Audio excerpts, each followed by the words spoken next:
Hello and welcome to another Out of Spec podcast. I am your host, Jordan, joined by good friend Skyler from Rivian Stories, which means, as you guessed, we are here to talk about some Rivian stories. Something in the news recently, Skyler, I wanted to pick your brain on and get maybe some more information is the powered tonneau cover, which may be warning triggering for some people. But that was such a cool feature that, is not brand new. Rivian didn't invent it, but it's really fascinating. I think it was on early production trucks, or pre-production, like from the very beginning. Did they unveil the truck with the powered tonneau? Do you know? They did, yes. Okay, so basically, it's a cool thing. Trucks started shipping earlier this year, the R1T with the powered tonneau, and then starting to have issues rolling out. Some people have shared them online. Some people have just worked directly with Rivian. Maybe they're oblivious to other people's issues. But there's just been some challenges with it functioning. Some have broken altogether. Some have just been making noises. So I think if I have my timeline correct, Rivian actually sent an email to customers a few weeks ago, kind of addressing that the powered tonneau cover needed to be fixed and that people shouldn't worry about it, and that maybe the fix is coming early next year and they'll work with Rivian directly on that. But then I saw news even more recently, like in the past few days, that they're basically discontinuing it until further notice in order to redesign that. Am I right? And how do you feel? So yeah, I mean, first and foremost, the tonneau cover has had issues since the very first shipments. Some people have not experienced issues, which is kind of interesting, but they're definitely prone to failure.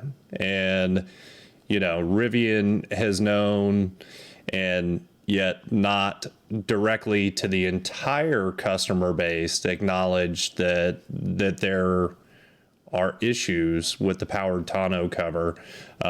The other interesting thing that they announced is that the newer trucks coming off the line will not be coming off the line with the powered tonneau cover, even if it was configured. So we know a redesign is in the works.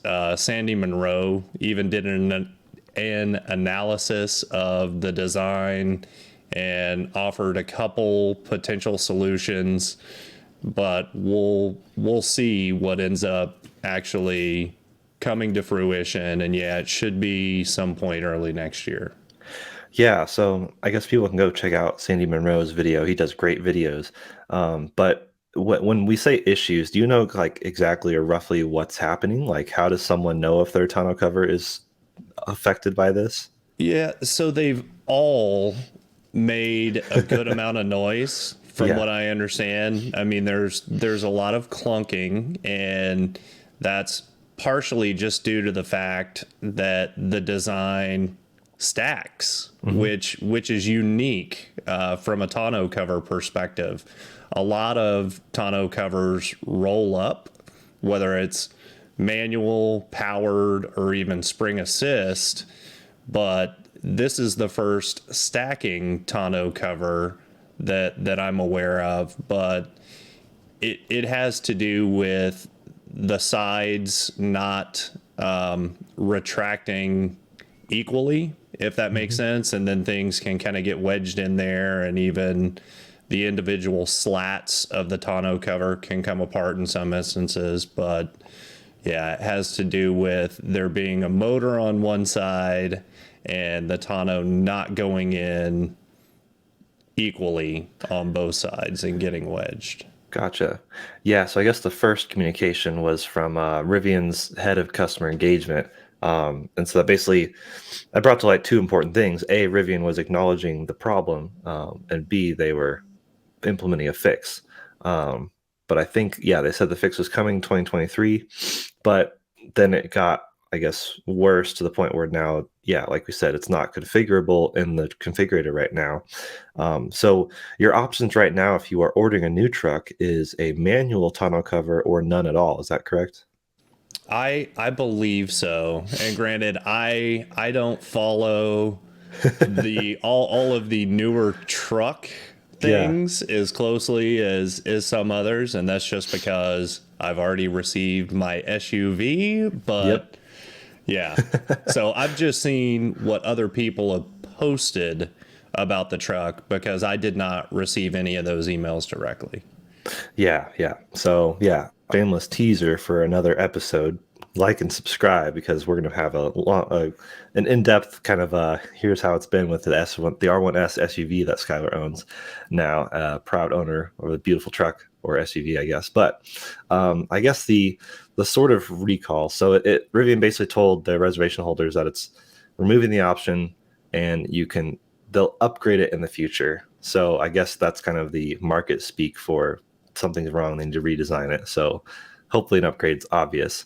But if you already have your reservation for the R1T and you want to receive your truck as scheduled, you'll have to basically choose between getting a manual cover or no cover at all, and that will affect your price as well. Choosing no tonneau cover reduces the price by $1,500, or the manual cover reduces it by $700. And I think the manual one is four interlocking panels, and then you just like take them off and you store them in a cargo bag. Not sure where the cargo bag sits. I haven't like seen the manual one in person. Have you? I have not seen it yet. I have not seen pictures of it yet, but I do know that it is sized to where it should be stowable in the gear tunnel. Yeah, which is great. Um, so yeah, I guess those are kind of the options, and the manual one is still fully lockable. And as Rivian quotes, it'll protect your cargo from light weather, as they say. So I guess similar to the powered one, because the powered one's not fully weatherproof. It's fairly rainproof, but if you're going through like a powered car wash, that's where water will definitely get in there. We've found that out. Fortunately, with nothing too like valuable in the bed, but that's good to know. But yeah, basically, people who pre-ordered their R1T and it's late for delivery soon, um, yeah, won't receive the powered Tonneau until 2023, and that's we never know with these dates whether that's a moving date because they still haven't figured it out and they're just hoping to figure it out by then, or if they have like, for all we know, they might have a solution. It's just figuring out how to ramp up the production. We're still in that kind of age of there could be supply chain issues. It's hard to say. You took the words right out of my mouth. I mean, finding the right redesign and proving it through prototypes takes some time, but then actually getting suppliers and vendors and getting the production side of it in place can take even longer. Yeah, exactly. So I guess yeah, who knows if the power tunnel cover will actually come out. I like to be the optimist, and for better or for worse, I tend to believe a lot of things Elon says too, which maybe alienates me from some people. Well, he normally does them. It's just a matter of how long is it going to take. And I feel like this might be one of those issues with Rivian. I Yeah. mean, we know that they want to, and it's just a matter of how long is it actually going to take. Yeah, exactly. So I'm intrigued. We've had our truck for a few months now, and it has already been, I think, fixed once, or I don't remember what they've done to it. Maybe they just like tightened it up a bit, and it works as of yesterday still, but it's a bit, yeah, There very clunky. Yeah, there are a couple of preventative maintenance type items that you can do. And one is absolutely keep it clean and do not close the tonneau, or excuse me, open the tonneau when there is debris on top. The other thing is there are dry lubricants that you can spray along the rails that seem to help. So if you currently have a working tonneau, that's going to be the recommendation. Sweep debris off of it and make sure that you have it lubricated. The other thing that I will say, just from personal experience, Jordan, because I've owned a number of trucks, and I bought one used that had a tonneau cover on it, Hmm. and I will no longer own a pickup truck without a tonneau cover. It comes in so handy in so many different scenarios. my personal preference from owning pretty much every design, folding, spring assisted, rolling covers, roll into a container in the bed, roll on top of the bed. I'm personally a big fan of manual tonneau covers, just Yeah. period, because there are so many potential points of failure when it's even spring assisted. Things can get out of whack just because of those forces at play. And yeah, so Yeah. I'm really looking forward to seeing what Rivian comes up with. The interesting kind of challenge though from my perspective is, there are the cargo rail mounts over the bed, and a lot of people are putting rooftop tents and things like that. So it makes me curious how a folding cover is going to work if you do have bikes or a rooftop tent or other items mounted on top of cargo bars. So Yeah. we shall see. Yeah, it's a good point. First of all, I agree. I've used trucks with tonneau covers, both, I guess, powered in the case of Rivian and also manual, which they were always folding with F-150s that I've experienced. And yeah, you're right. They're fantastic. And it just like adds this huge level of storage that's fairly secure and weather resistant, depending on the tonneau cover. And I think it's fantastic and even improves efficiency just a bit. But yeah, I wonder what they'll do. Everyone's speculating, what is this redesign? How will they change it? As far as I can tell, the Cybertruck tonneau cover that we saw, at least in the unveiling, I couldn't really tell if that was like kind of rolling or stacking. I feel like they mentioned that was stacking as well.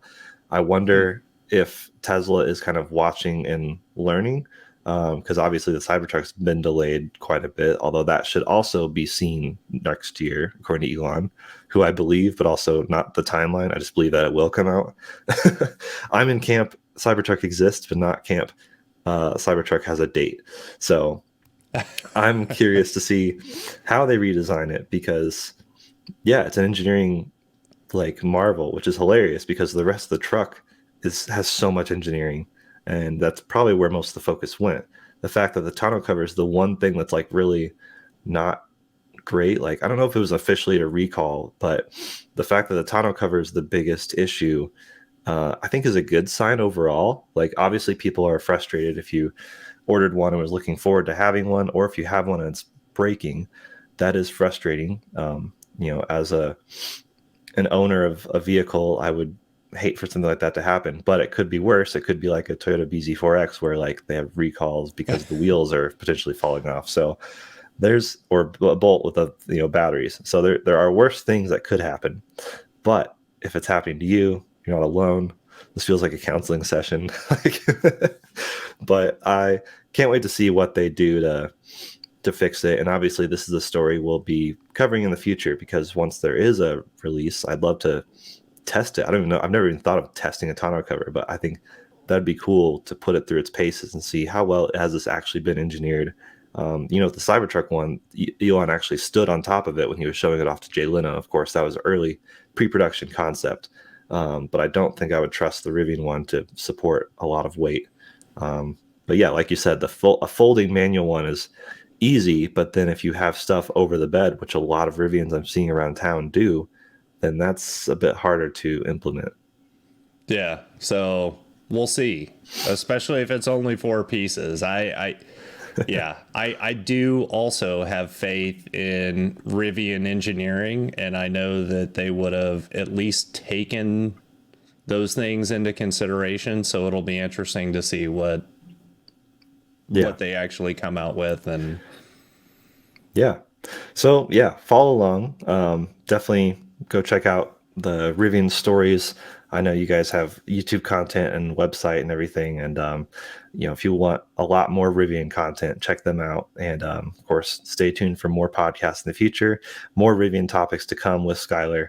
It's just fun to nerd out about this really interesting, cool company. I do appreciate Rivian has acknowledged the fact that the cover has issues because I feel like there's been other brands with other similar kind of non-life threatening issues and they're just trying to like shove it under a rug. And I feel like Rivian has seen enough of the problem where they're like, oh, this is something we need to address.